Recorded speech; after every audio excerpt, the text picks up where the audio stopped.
All right, good afternoon, everybody. My name is Mike Useem. I'm on the faculty here in management, and I have the privilege of welcoming two graduates of this institution back to the University of Pennsylvania. Judith Rodin, who had served as our president at one point, and William Lauder, who serves as a member of the Board of Trustees, and we're going to have from them today a dialogue about the leadership that's made a difference in their lives and by implication may have ideas that we'd like to think about for our own lives. So just a couple words about Judy and then about William. Judy served as president of our university for a decade, leaving here in 2004. Upon moving to lead the Rockefeller Foundation, I think we all know it's one of the great philanthropic organizations of the United States. By the way, while here, just to take one step back, she did transform the University of Pennsylvania in ways we're going to hear about. And I reference that because at Rockefeller, she also transformed what Rockefeller has been doing and how it goes about its work.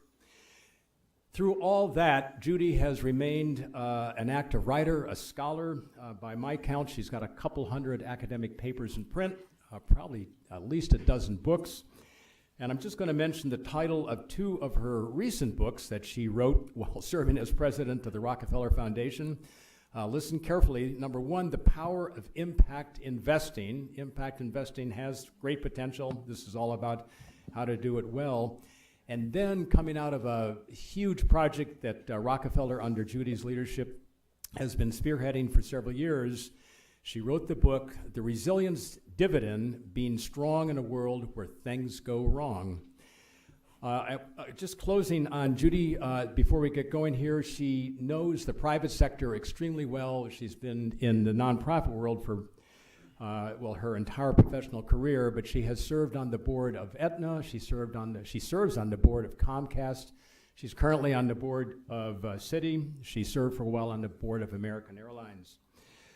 William, presently executive chair of Estee Lauder Companies.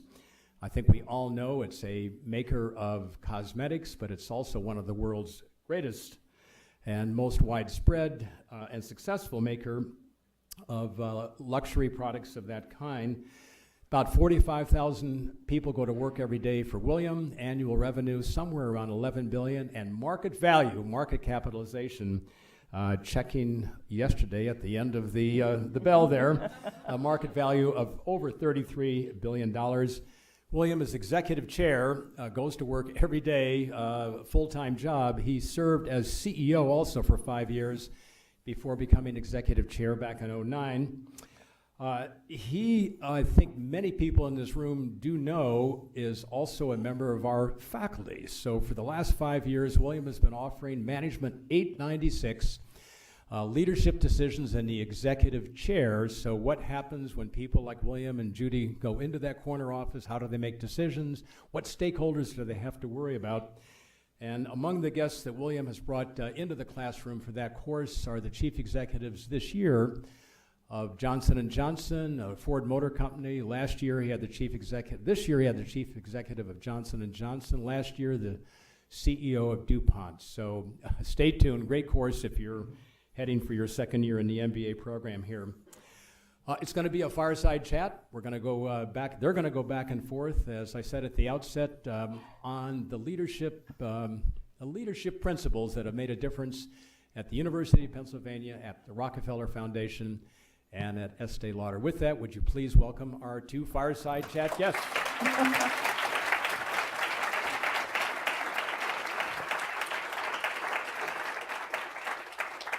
Well, Mike, thank you for that wonderful, generous introduction, and we want to welcome Dr. Rodin to campus. And welcoming her is somewhat of a misnomer since she's such an incredible presence on the campus. Welcome you back. Thank you, William. To the Penn campus.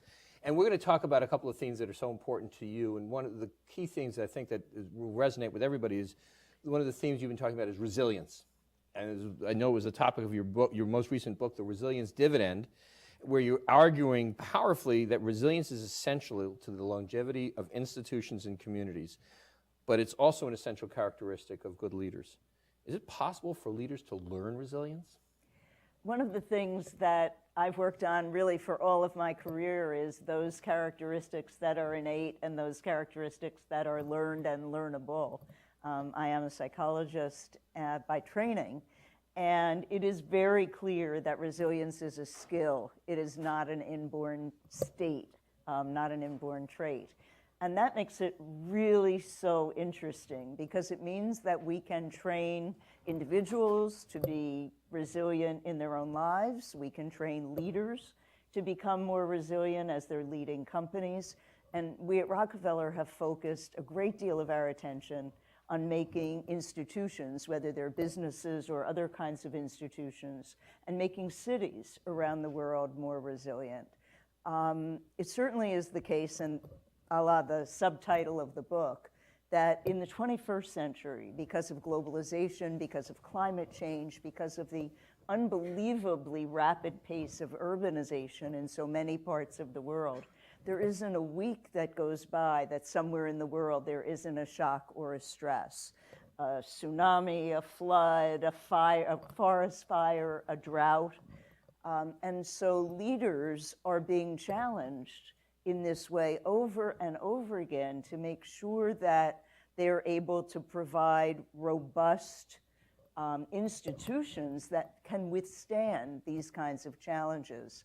And one of the things that I articulate in the book is that there are 5 characteristics of resilience that are really critical to understand, and they're quite different from many other characteristics of good leadership. The first is a high degree of awareness. Let's talk about it just in terms of leaders, although again, it's the characteristic of an institution or a city as well. So awareness requires vigilance, processing information in real time. It's why big data analytics for companies have become so useful, because it really allows you to integrate a great deal of information. And a high degree of awareness is really the critical first step. The second characteristic is diversity or redundancy. Now think about the business world, where often real-time manufacturing, the lack of redundancy, lean and mean is in the vernacular as a way of creating efficiencies. But often the lack of redundancy actually creates vulnerability and can make you less resilient. So think, for example, of Lululemon. In 2011, Lululemon's sole supplier of the elastic called Luon that's in their workout clothes had a problem. They had a sole supplier, sole manufacturer, and the material was actually grown in a single place in the world. So they lost a third of their market share, had loads of shareholder lawsuits. And if that hadn't happened, perhaps because they were much larger, today they would be owning Athleta rather than the other way around. And so the vulnerability because of a lack of diversity. As a leader, diversity may mean getting, really hearing a divergent set of points of views. Often leaders surround themselves with people who think like them, and that is the worst mistake. Victims of groupthink, in a way, is the outcome of that. So being able to hear diverse perspectives. But the third characteristic is integration, being able to integrate all of those perspectives and come out with a really creative and differentiated understanding and point of view. The fourth characteristic is a critical one, and that is the ability to fail safely. Not every failure has to be catastrophic, and so the ability to really fail and then contain it. An example that I think will give you that visually is New York was hit hard by Superstorm Sandy. Many of you remember that. There are other such episodes all around the world. But in New York, the Con Ed generators went down and Wall Street was closed as a result for 2 days. And think of the effect on global markets by that very local set of events. If Con Ed had had smart switches, those switches would have been able to turn off the source of the failure and protect the rest of the system. So in the recovery, we put in in New York, a smart switching system in all of Con Ed. Think of that as a metaphor for what you want in building resilience. You want smart sensing switches that can really allow you to fail safely rather than catastrophically. And then the fifth, which really I think emerges from all of these, to be able to be nimble and flexible, to grow and adapt very quickly. And here I'm reminded of the leadership story of The Sound of Music, which was a small electronics company in Minneapolis, and they suffered a horrible tornado that destroyed all of their stores in Minneapolis. And so the leadership team had a decision. Should they close because everything was closed and the businesses were so bad? And then they looked around and they said, but half the town has houses that have blown down. Everybody's going to need to rebuild. Let's take everything we have. They had a business model, by the way, that had high-pressure salesmen in small, intense stores, guaranteeing home delivery and the like. So very high personnel cost relative to the volume that they were able to do. So they took everything they had left, and they put a big tent out on a big piece of property, and they sold everything within 3 days. And they said, this is a great business model. We know them now as Best Buy, the largest electronics company in the world, who never gave up that business model, continued to be able to be flexible and grow and adapt with threats like Amazon, for example. And I've studied them since then over and over again, watching that same sort of DNA of flexibility, adaptiveness, the ability to thrive even in the face of adversity. Those are the characteristics of resilience. That's incredible. So now how can we as leaders and future leaders, how can we try to inject these strains into the organizations whom we're charged with leading? What active ways can we get them to become resilient? Well, a company and a leadership team that I admire most who have done this and then faced a terrible situation and really rebounded incredibly quickly is Akio Toyoda and his team at Toyota. And they have what they call the Toyota sort of management system. And within that system is teams of decision makers with an extraordinary amount of decentralized authority who have real information in real time. So they recognized characteristic one, that the closer you are to being on the ground, the more real-time information you have, and that can make you more resilient. So they decentralized quite significantly. They use a lot of big data analytics and the like. And if you think back to the Fukushima nuclear disaster and the tsunami that caused it, Toyota lost 370,000 cars. And all of their local production went down, and all of their suppliers went down. Instead of having a kind of command and control response to that, they deployed all of their teams, and they asked them to do three things. First, save lives. Make sure that when you're out there in the field gathering information, that you're also saving people and helping people. Second, check on our suppliers and see what they need in order to get production back and running. And third, make decisions. Don't come back up to command central. And so they not only got themselves back and running, they're deeply admired for so many things, but they are deeply admired for being lifesavers during that period because they had learned the characteristics of resilient decision-making in a very decentralized way. They became, again, after a year or two, the #1 car manufacturer, even facing that loss. And one of the interesting things they did was they looked with each individual supplier at what they had left, and they formed innovation teams, them and their suppliers, to figure out how to get whatever materials they had back into producing something quickly, rather than saying, well, that's not our production, those aren't the materials, that's not our colors, which you could have expected.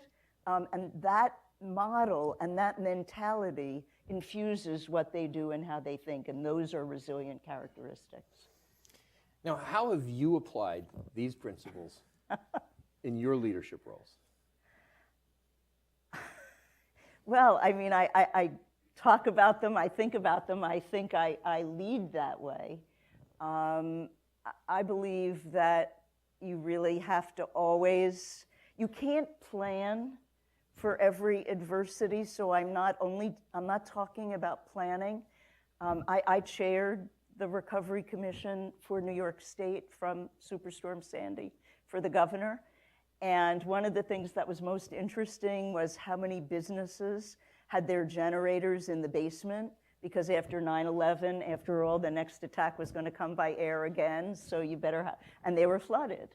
So you can't plan looking in the rearview mirror, and that's a characteristic that I use over and over again, to try to create the kind of intellectual openness, the kind of adaptiveness, the kind of team structure that says, what we can plan for is that not every disruption has to become a disaster. That we can plan for, but we can't necessarily plan for every possible imaginable disruption. And so let's create flexibility, let's create transparency, let's create shared, more horizontal decision making. I also think you're more resilient the more values driven you are as an institution. It is true that I have always led mission-driven institutions, and yet so many of the corporate boards on which I serve have given me a broad experience into the private sector that shows me that those that are more values-driven actually not only succeed in the bottom line, but are actually much more resilient. And so I've tried to make sure that the values of the institutions I represent are front and center in all of the leadership decisions we make. Fascinating. So let's turn to innovation, which is a very key part of what your mission. And you're renowned as an innovative leader everywhere you've been. You've embodied and enabled change, if not demanding it, including, of course, your role here at the University of Pennsylvania. How do you define innovation? I'm really glad you asked that question, because I think often when we think about innovation, we think about that aha experience, that product, you know, the light bulb goes off and suddenly a great new idea is had. And obviously product innovation is one part of it. But think back to Steve Jobs. You know, he didn't invent the iPod. The Walkman was around way before that. The idea of having a small, walkable headset with music, but his innovation was really recognizing how to transform and create something that consumers would really love, but he didn't invent it. Edison didn't invent electricity. He invented the mechanism for how transmission occurred. So it's often not the invention that is the innovation. And I think that's really critical to understand. So that's even in product. But I think there are three other kinds of innovation that are often overlooked. The second kind is process innovation. So doing things in really creative different ways. And one of the things we've tried to do at Rockefeller is have collaborative innovation as a new kind of innovation process. We've run collaborative competitions as a new kind of innovation process. We've funded the for-profit company Innocentive, which runs competitions for a last mile solution in an R&D, often for a large pharma. But we piloted with them making those competitions collaborative, where instead of people only competing, everybody would see one another's solution on the site. And so you have this evolving ecosystem. They're not jointly solving problems, but they're watching what one another is doing and innovating around more information, because there's more things that they know than are just inside their own head. So these are good examples of process innovation.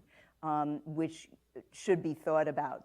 Organizational innovation is another. So when I got to Rockefeller, it was really clear, looking at the problems of the 21st century, that they didn't land on the ground in some of the toughest places in the world, conveniently labeled by Rockefeller program areas.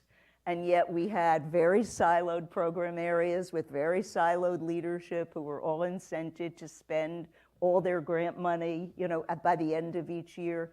So we completely took down all the program areas, and we said we're going to be searching for some of the toughest problems in the world, and we're going to keep integrating new teams and outside points of view every time to be able to solve that particular problem. So we completely blew up the organizational structure, and I think greatly to our advantage. And then the fourth, Mike actually mentioned my favorite example of, and that is market innovations.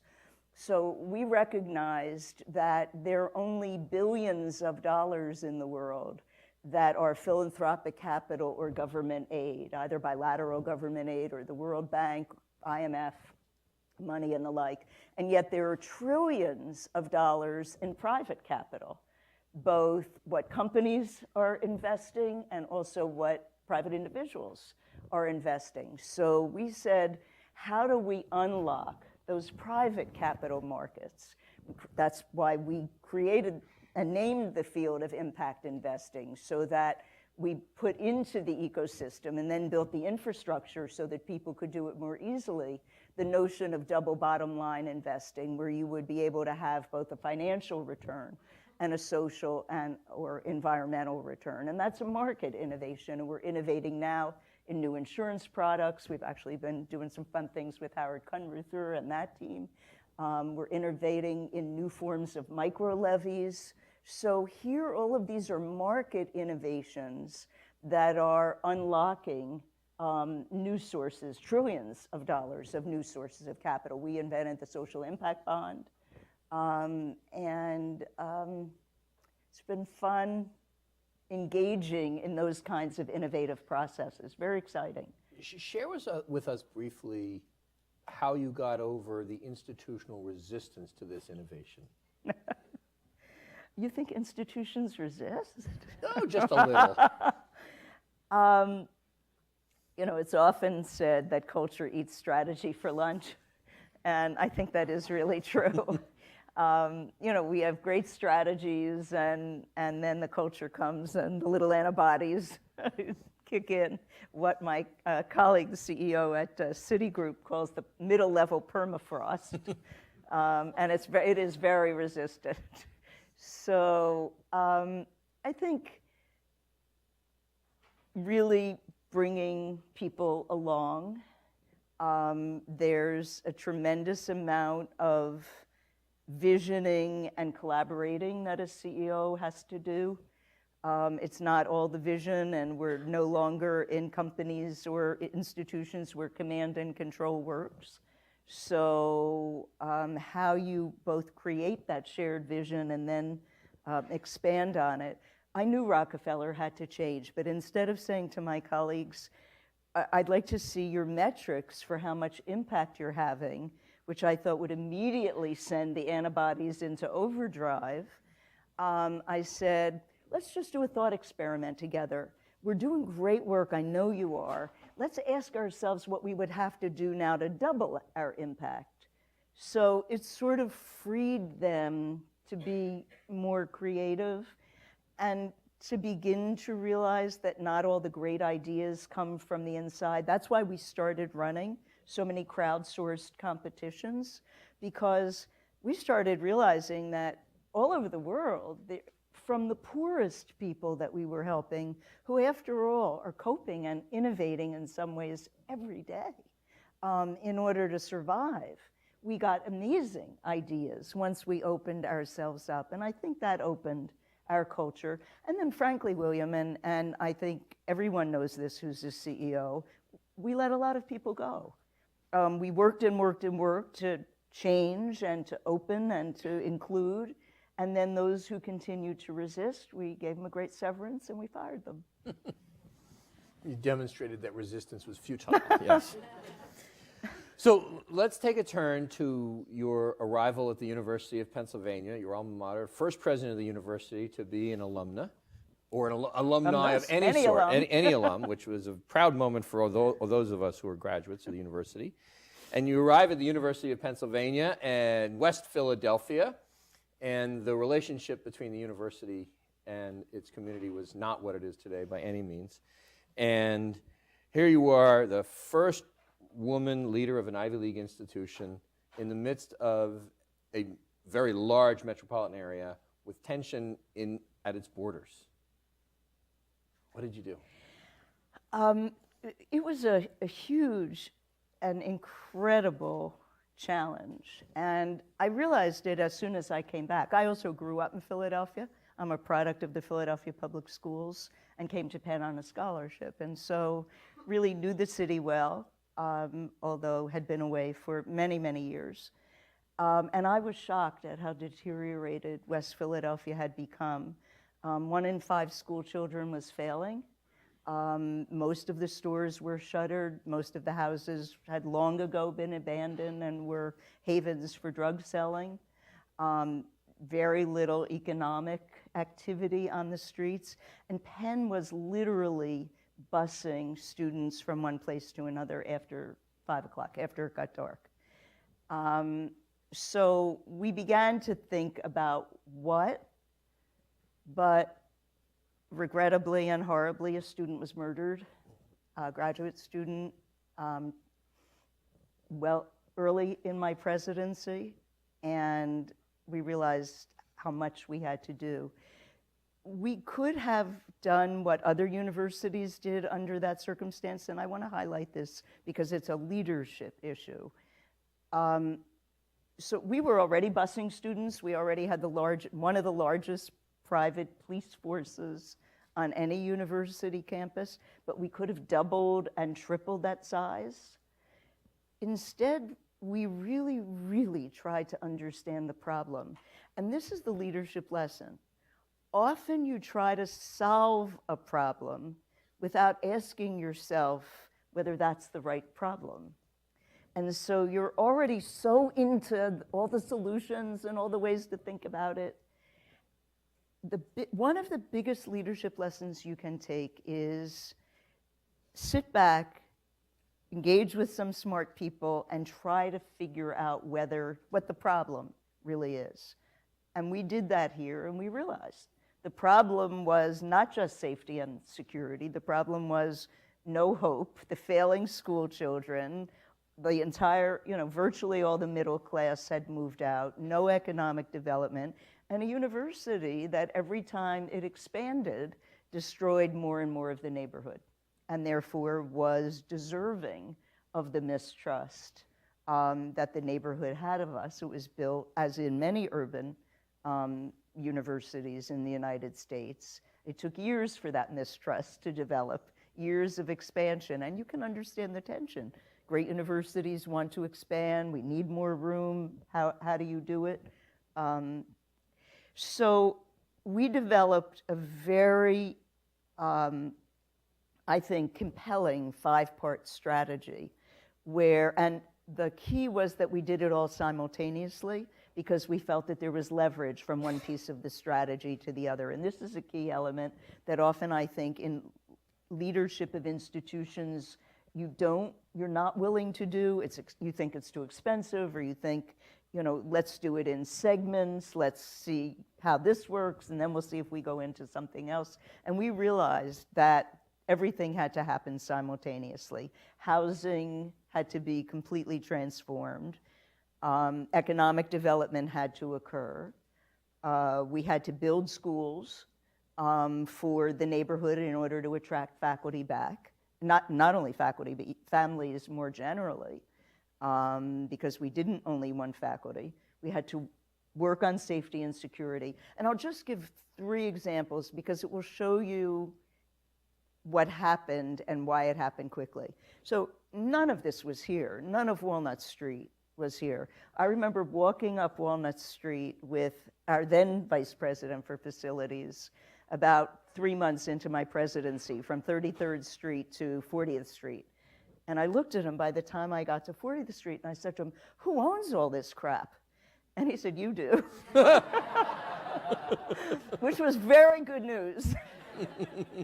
So everything you see now was part of the strategy, because we realized that if we had bustling economic activity, that the streets would feel safer. There would be more lights on the street. There would be more people walking around.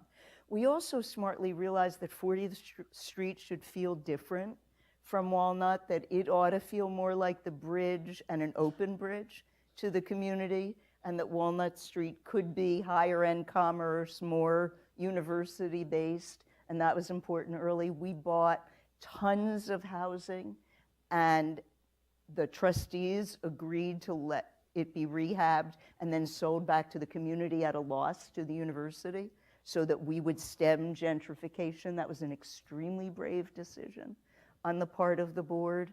We had the idea for the school very quickly, and everybody wanted it to be a charter school or a school just for faculty. And we said no, that it was a regular Philadelphia public school, and you had to live in the neighborhood to go there. And that was a huge and very wise decision.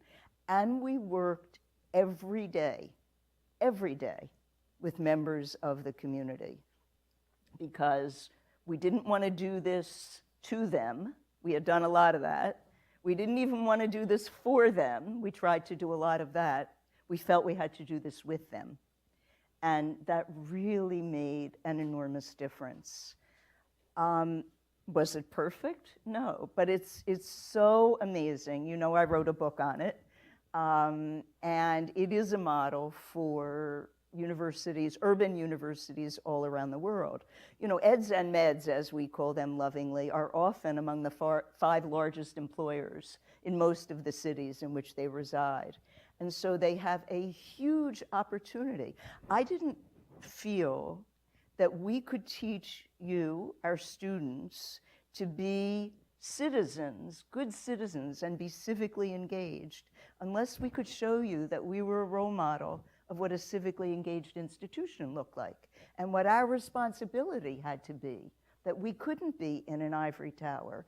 Every time we renovated a building, we moved its face back towards the street so that it would relight the street and invite people in, and not look like a fortress.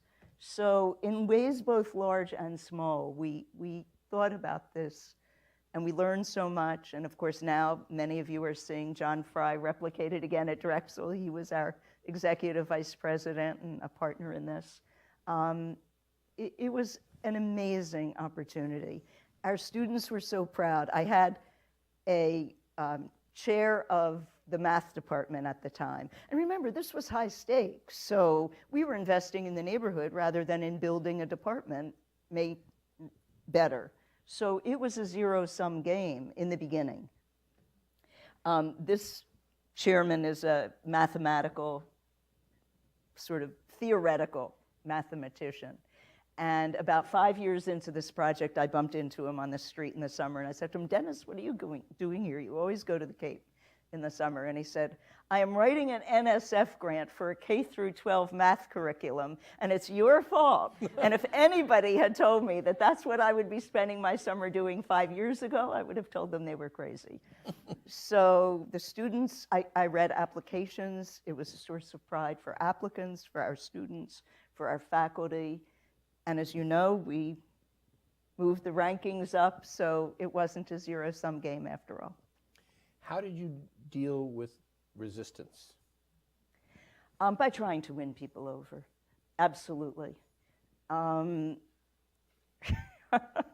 husband said when I left Philadelphia, I had the most kissed cheek in Philadelphia. And I think our photographer can bear that out, because he took half the pictures. Hi, Tommy. How are you? But just getting in there. Fabulous. Now, let's talk about another challenge. And when you arrived at the University of Pennsylvania, not only did we have a neighborhood in crisis, but we had a health system that was in crisis. Can you tell us the story of the Penn health system at the time you arrived, and did you do to help save it? So it was amazing when I arrived. It was a time when visionary leaders were thinking that academic medicine could create what they called the perfect vertical integration of all medical services. So our CEO of the health system had already bought 300 physician practices. We owned a group of nursing homes. We owned a number, all that he had put together, a number of rehab facilities. We, of course, had the hospital of the University of Pennsylvania, HUP, but we bought Presby, we bought Pennsylvania Hospital, we started buying hospitals in the suburbs, and it was all a beautiful thing. And then in 1996, 2 years after I came, Congress passed the Balanced Budget Act, and they took out remittance for graduate medical education from Medicare Part D. And we lost $90 million in the first 2 years in the health system. And we were on a track to really, and it wasn't apparent quickly. So Pennsylvania still doesn't reimburse emergency care, uncompensated care. So it was, by having 5 hospitals, you were 5 times more vulnerable in your ER, et cetera, et cetera. So it was a really terrible moment, and the trustees wanted to sell the whole health system. The context is really important for you to understand. Penn has the first teaching hospital in America, HUP. Pennsylvania Hospital is the oldest, the first hospital in America.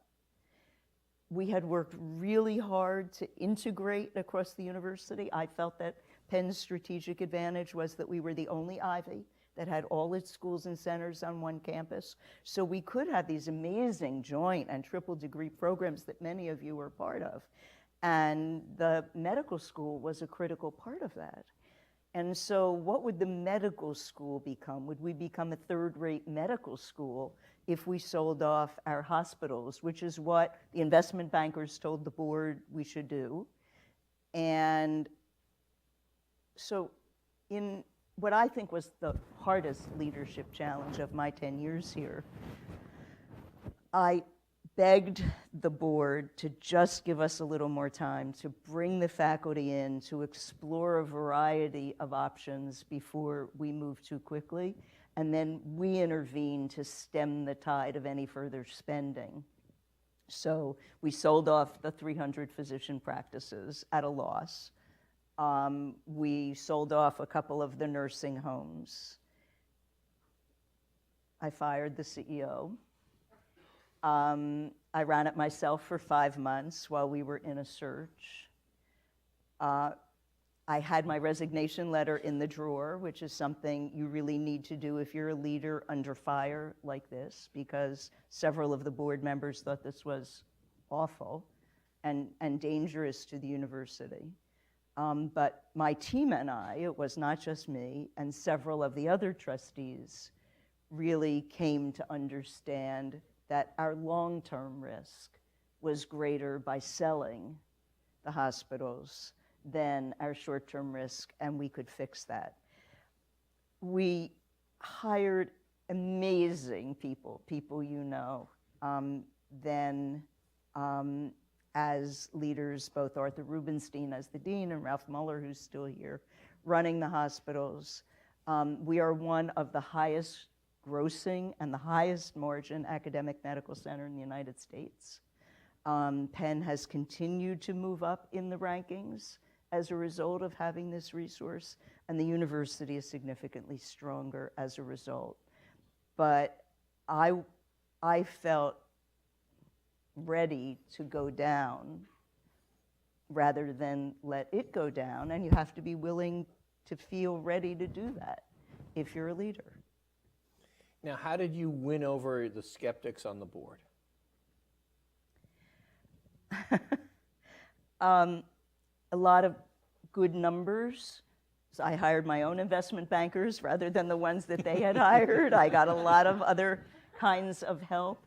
We hired a group then called the Hunter Group, I don't know if they still exist, who had a lot of expertise in cost cutting in hospitals. You know, there's no single fix in academic medical centers, but there are 1,000 small fixes, and everyone starts to add up. And so I think the evidence, once the panic had subsided, really started to weigh more strongly on the side of this point of view and this set of actions. And when you mention faculty, in this case, is the attending physicians who are part of the teaching system in the hospital, who also are the doctors treating the patients. Yes. How did you win them I over? didn't. They were the initial and most vocal allies. Really? They hated the idea of selling the hospitals. Right. For them, it's the classroom. It's the laboratory, it's the classroom, and it's the lifeblood of who they are and what they do. And so they had been excluded from the thinking up to that point, both the decisions about creating this megalomaniac vertical system.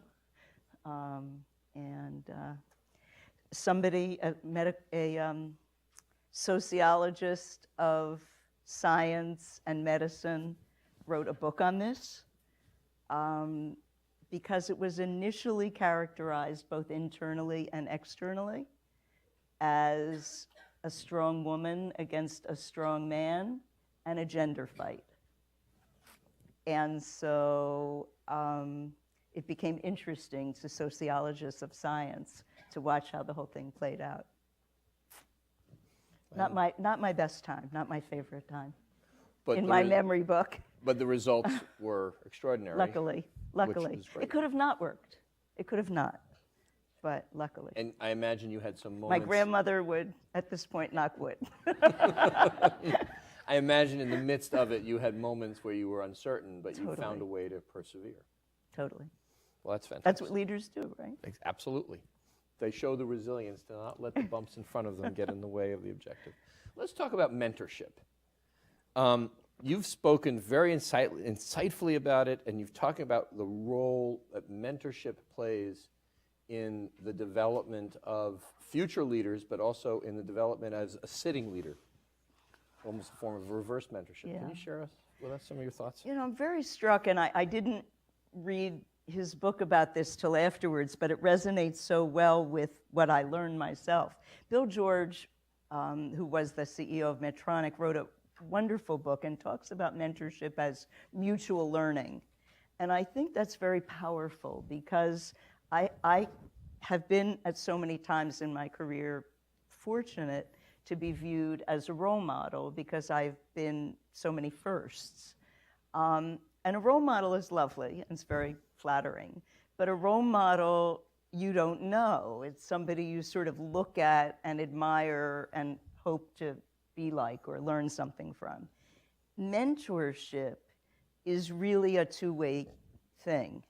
It is mutual, and it's mutual learning, and it's the ability to really share what frightens you, too, and what you've been through, not only giving the other person advice. So it's very much a kind of dyadic, shared experience.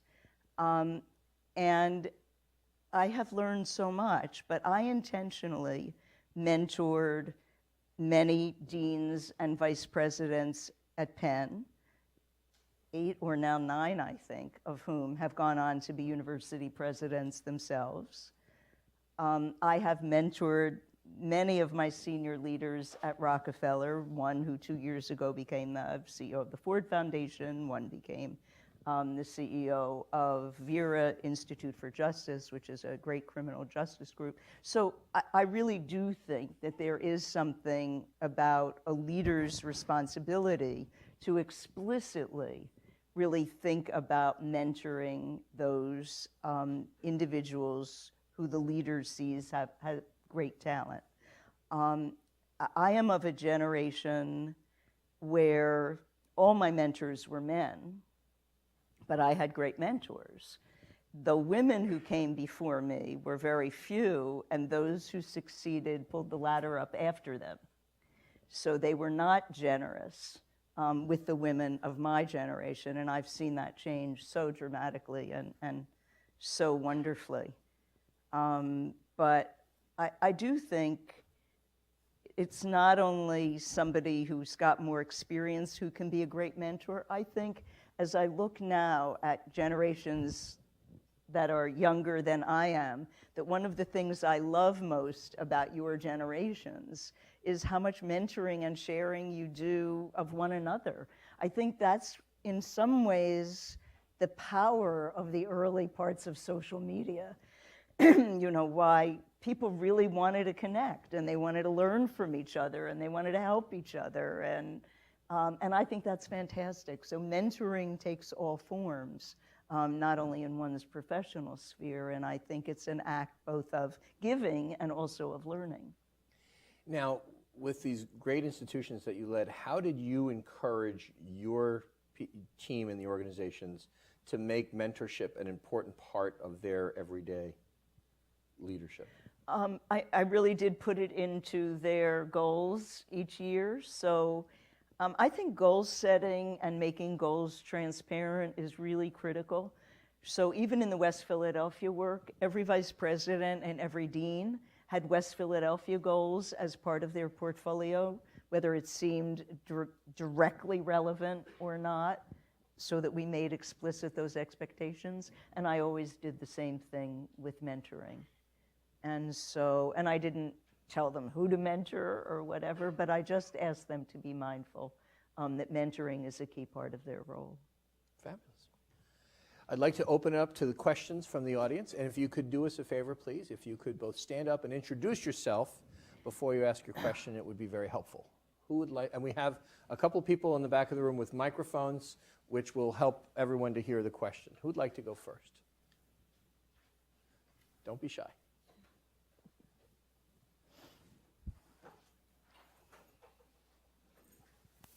Thanks. Thanks so much for coming. My name's Julie McComish. I'm a first year here. And you talk a lot about bringing others along with you and trying to get everyone involved. But realistically, there's only so much time and so much scope that you can, people that you can pull in. How do you think about who you bring along with you on a project and how you form that team that really helps support the initiatives you're working towards? First of all, I think bringing people along with you doesn't necessarily always require you, the CEO, to be doing that. So what you're trying to do is set up reverberating circles that get larger and larger, where more and more people are assuming both the capacity and the mantle to bring more and more people in. That's, I think, the most effective way that it can happen. I also think that empowering groups of people that seem further away from the source of decision making and the source of power is often a very good way to do it. A West Philly example from Penn, one of the things we did earliest was ask the deans and vice presidents to recommend maybe 15 or 20 Penn people who were seen as really high potential, but were from the pretty middle ranks, which they did, and we had a wonderful team we put together, and we called them the 40th Street SWAT team. And we gave them money and said, come up with a solution, fix things on 40th Street so that we can send an early signal, do it within 6 months, so that we can send an early signal that we mean business of what this is going to look like going forward. And they came up with some amazing solutions. So what you see now, the street widened, the overhead lighting, the common color, all of those things they did in the first 4 months. And then they created a program called UC, University City, UC Bright, and they got the Philadelphia Electricians Union to agree to install lighting on the houses, on the houses in West Philadelphia. Because what happened before was there were street lamps, but if the house didn't have a light, the streets may have been bright in the middle, but the sidewalks were dark and they were scary. And if every house wasn't lit uniformly, then you got these patches of dark, which the police told them was even more dangerous.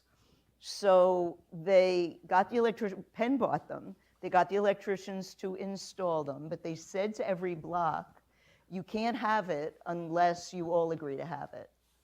And so as I look back in retrospect, that led to lots of block associations being formed, community members starting to get know one another when they didn't. None of us could have, at the senior leadership level, could have or would have ever thought about those kinds of solutions, but within 6 months, there was real momentum. So trust your organization and go down into that organization. They're going to be the best ambassadors for this reverberate and bringing people along. But you have to have trust in your people to do that. Fabulous question. Thank you. Yes, over there.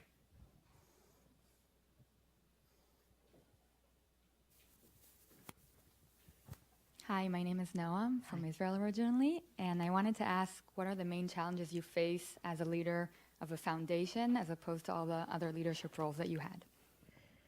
Well, everybody always kids that it's so much easier to give away money than to raise it. I spent a lot of time raising money here. It isn't. It's extremely challenging to give away money well. And it is a very seductive role. So none of your grantees tell you have bad ideas. Everybody laughs at your jokes. It's a dangerous role in some ways. And I recognized that pretty early on. And so we work very hard at Rockefeller to try to not drink our own Kool-Aid. As I said, to really source ideas, to bring lots of people in and lots of thinking, and to keep our ear to the ground. And it's sobering to recognize that even all the money we have to give is a drop in the bucket compared to what the needs are. And so we've really talked a lot about partnership, particularly with the private sector, which lots of foundations won't do because they feel their role is to keep the private sector honest and to fight the private sector. And that's certainly not how we feel. And secondly, to look for leverage so that we're never satisfied that our grant is going to be enough to solve this problem. And it makes you more humble, and it makes you realize that you're always looking. Like, we've spent about $500 million on the resilience building projects that we've done, and we've leveraged to date $38 billion of other people's money into those projects as well. And so I told my board to hold me accountable for the leverage that we were bringing in, because that was our route to impact. And that's a very different way of defining philanthropy, but I think that's philanthropy for the 21st century. Question over here. Hi, my name's Geethika. I'm a first-year MBA student. And thank you for coming and talking to us. And it seems like you've had and continue to have a great career path. So I wanted to get your thoughts on how you crafted your career path and whether the kind of leadership role that you wanted to play actively factored into that. It's very hard, and I am sure other leaders have given you this advice. It's very hard to plan your career path. And so as I look back, I really think the best thing you can do is skill up in a very diverse set of skills, because diversity does make you more resilient. And then try things, let things happen. Don't believe that the first thing you do is going to be the last thing that you'll do. And certainly the data show that that's no longer true, even if my generation did believe that. And so plan to be excellent. Don't plan where and what job you're necessarily going to do that in, so that you're more open to a variety of experiences. I never planned to be a university president, ever. Nor even when I was at Penn did I plan to run a foundation. And I have to say, when the 3 jobs, I left Penn because I felt that what I was doing, I had accomplished what I set out to do. And I think if you're a leader who succeeds, all leaders get kind of a stack of chips when they come. And when they feel they've used up those chips, they should go and not stay longer. And so I felt, given all the chips I used on the health system, in particular, some that I used on West Philadelphia, and all that we had accomplished, I knew when I was ready to go. So I was going to take some time off, write another book.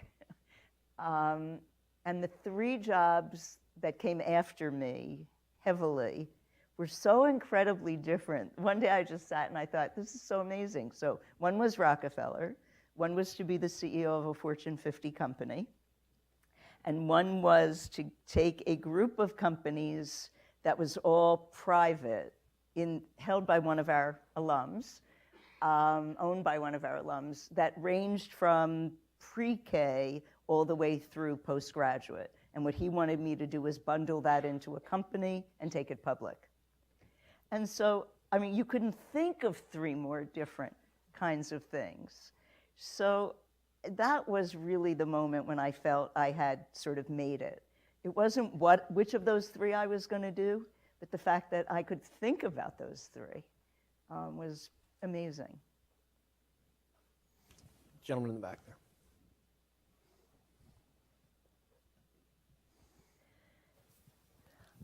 Hi, I'm Brian. I'm a second-year MBA. So it's a bit of a touchy question, but I'm curious, if you were president during the Trump campaign and ultimate election win, how would you have managed communications from the university, both internally and externally? Landmines all over the place. Oh, whoa.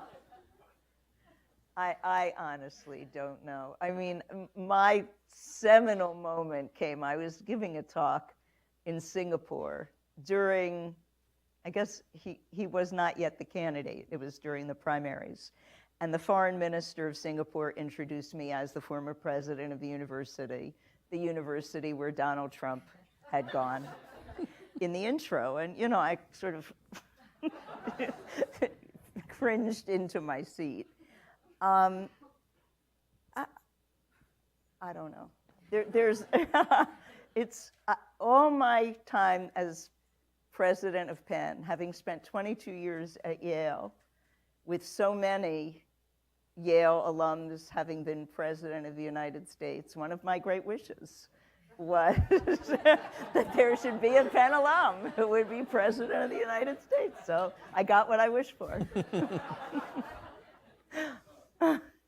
Yes, ma'am.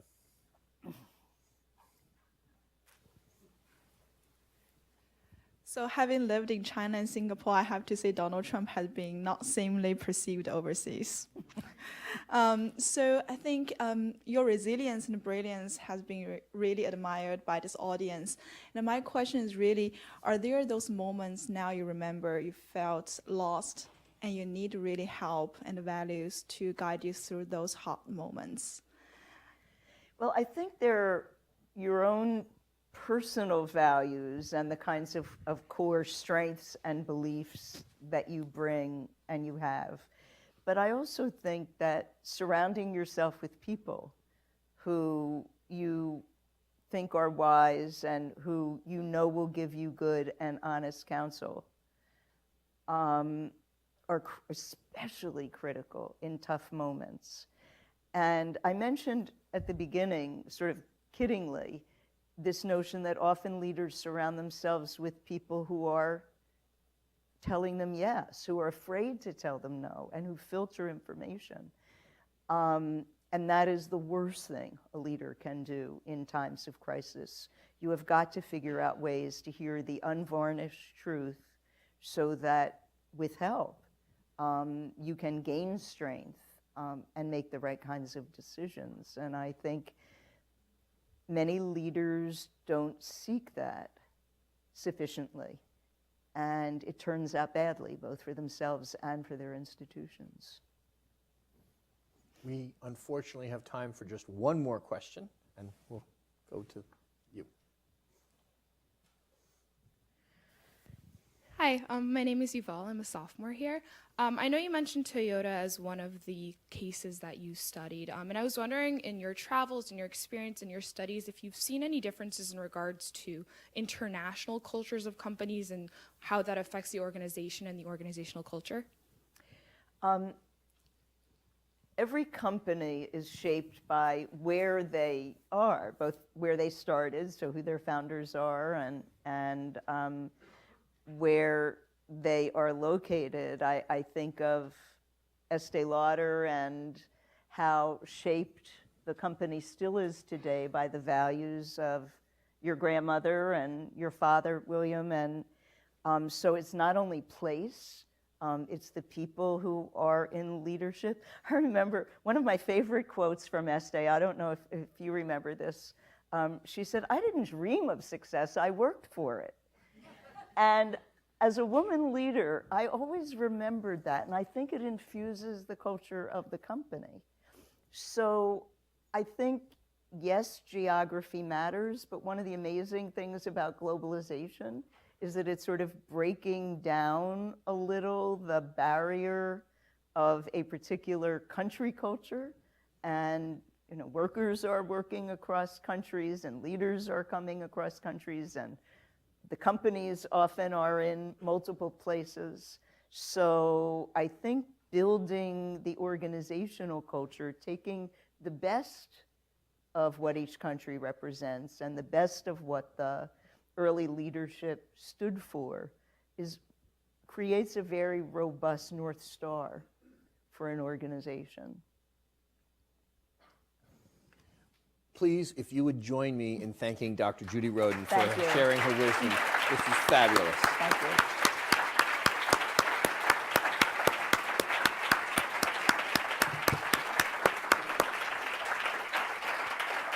Thank you.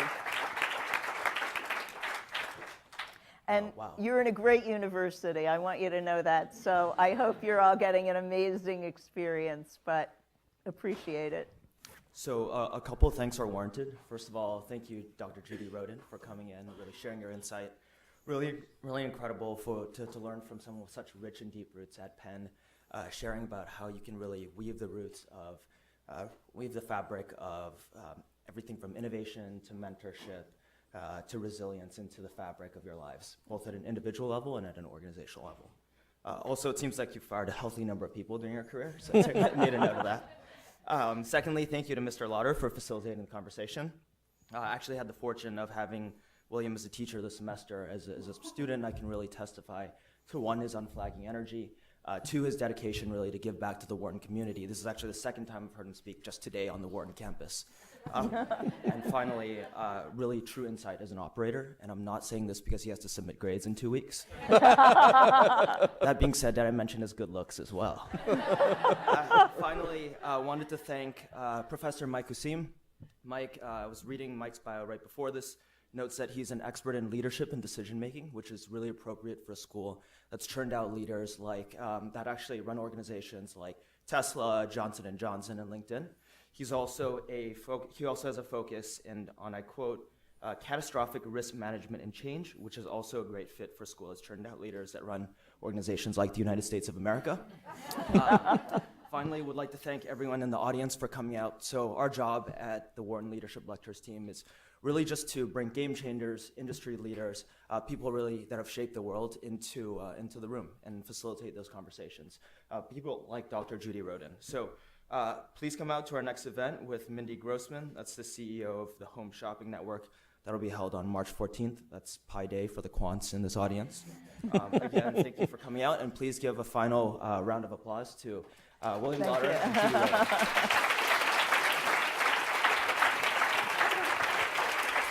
This is great. Thank you. It was really fascinating. Fabulous.